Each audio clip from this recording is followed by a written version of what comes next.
वज़ीर आज़म के मुआविन खुसूसी अता तारड़ ने चीफ जस्टिस ऑफ पाकिस्तान से इस्तीफे का मुतालबा कर दिया। लाहौर में प्रेस कॉन्फ्रेंस के दौरान इल्ज़ाम लगाया कि एक सियासी जमात को फ़ायदा देने के लिए आइन बार बार तब्दील किया गया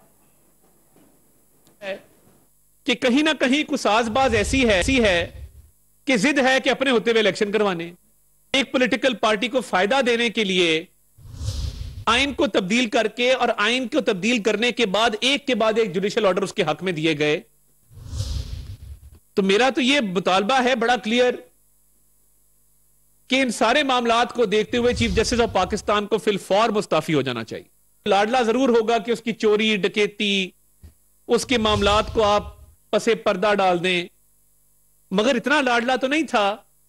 कि एक मुकद्दस किताब है आइन की, उसको इस लाडले की खातिर आपने दोबारा असर नौ लिखा